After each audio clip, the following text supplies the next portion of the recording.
Good day, everybody. Today I'm going to be showing you how to play the game Monopoly Deal, the card game. Now, this game is really good. It's really well done. The rules are pretty simple to follow, and it's a good game. I'm going to go ahead and show you how it works. So the object of the game, and here's all the cards here. The object of the game is you're going to want to try to lay down 3 sets of properties. For example, this would count as a set. This would count as a set with these 3 blues. This would count as a set with these 3 purples over here, etc. Basically, these are just the monopoly properties that go together. You're just going to want to try to lay down 3 of these. And what you're going to be doing is you're going to be dealing 5 cards out to each player, and there are 3 different plays that you will be allowed to do. The first is you will be allowed to... Wait a minute. The first thing is you will be allowed to play a property card. You will be allowed to play an action card, and this is basically going to force your opponent to do different things. Some will force him to pay money, some will force him to pay rent, some will force him to give up some of his properties. You'll be able to play one of those.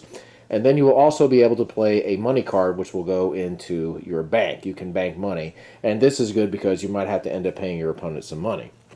Now, if you look, there are money amounts on these different action cards and on these different property cards. You can actually use these cards to put in your bank as money as well. If you end up paying your opponent with this, he is not going to be able to take it out of the bank and play it as a property or as an action card. It's going to just have to stay as money. Here are some action cards that you'll have. Here is one that is a rent. This will force a player to pay rent property for any of these that he owns, and this is a wild card. Here's another one called the debt collector. This will force any player to pay you $5 million. This is a property wild card. This card can be used as part of any property set to either make it complete or add to it, and you are able to switch this up. So if you have this, say, on a blue, and then you have another set of properties that you have 2 of, you will be able to switch that and put that on the 2 to make a complete set. And then you also have these wild cards over here. You'll see that there is a brown on this side and a blue on this side, and there's other colors too, such as this. And basically what this will allow you to do is this will allow you to complete either a brown set or a blue set or add to a brown or blue set. And again, you can switch these up if you need to. So again, for example, if you have a blue and then this card on it, but then you have a brown that you've just picked up, you can then take this card and put it on the brown and make it into a complete set. So I'll go ahead and do a round or 2 and just show you how this game works. Okay, so I went ahead and I've dealt 5 cards to each player. I'm going to go ahead and take the first turn. So I'm going to go ahead and look at my cards and arrange them, and then what I'm going to do is I'm going to draw 2 cards. Now I can have up to 7 cards in my hand, and if I end up with more than 7 cards, I'm going to have to discard. So for my first action, I'm going to go ahead and play this and bank this into my bank like so. So my money will have been played. The second thing I'm going to do is I'm going to play this. This is a property card. This is my second move that I can do, so I'll play this in front. Now, the third action I can take is I have some action cards that I can play, but unfortunately I don't have anything, a rent card to play this with, so I'm going to go ahead and end my turn, and then it will go to my opponent. So my opponent is going to go ahead and look, and he'll draw his 2 cards. And he will go ahead and lay this down right over here, and hopefully he'll be able to build on that. That's his property. He's got a $2 million that he'll be able to put into the bank right over here. And for an action, let us say he decides he is going to play this rent card, and this is a card that basically will force the opponent to pay rent. And since this is wild, and this is going to be worth $2 million because he only has this one card. If he had 2 red cards, it would be worth 3. If he had 3, it'd be worth 4, 6, etc. And you can also play houses on hotel cards on this too to make it even more. So he is going to go ahead and play that. Now, if I had a just say no card, I would be able to cancel that. But since I don't, I'm going to go ahead and pay my opponent $2 million.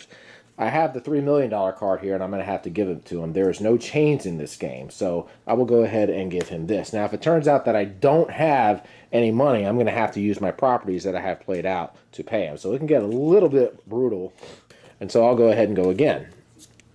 All right, so I have an action card that says it's my birthday, and I'll go ahead and play that. And this is going to force my opponent to pay me $2 million. And he does not have a just say no card, so he will go ahead and give me this. That's my first move. I don't have any properties that I can lay down, and I don't have any money that, well, I can lay down some money. I'll go ahead and just say let's go ahead and lay this down for some money. I'll put this down for $1 million. And so that'll end my turn. So my opponent will once again go. He'll draw 2 cards. And so now he's drawn a couple of properties. So he'll go ahead and play this and add it to this. He will add $1 million to his bankroll over here. And that is going to be all that he will be able to do this turn. So he's going to end his turn. And I'll do a couple more of these. So I'll go ahead and draw 2 cards. And I have a forced deal card over here, which will allow me to swap a property with another player.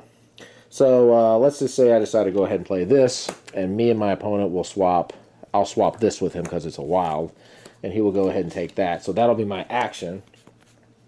That is basically all I can do at this point because I don't have a property card or a money card that I can do unless I want to just replace one of these. So I'll go ahead and play this as a money. So that'll go there, and I'll take one more turn. So my opponent draws 2. He's got 5 million. He'll go ahead and play that as a money card. And he has Atlantic Avenue. He'll go ahead and play this as his property. And once again, that is all he's going to be able to do because he can't play a rent card without. He can't play a double the rent card without the rent, and he also can't play a hotel card unless he does not have a full set. So anyway, the game is going to just continue going on like this until one player ends up getting 3 sets, like 3 red, 2 brown, 3 yellow, whatever. And that is going to end the game. And that's basically how you play Monopoly Deal.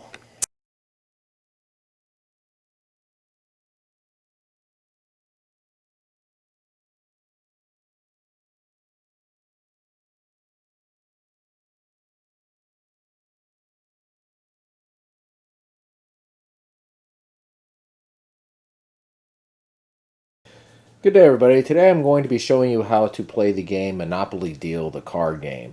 Now, this game is really good. It's really well done. The rules are pretty simple to follow, and it's a good game. I'm going to go ahead and show you how it works.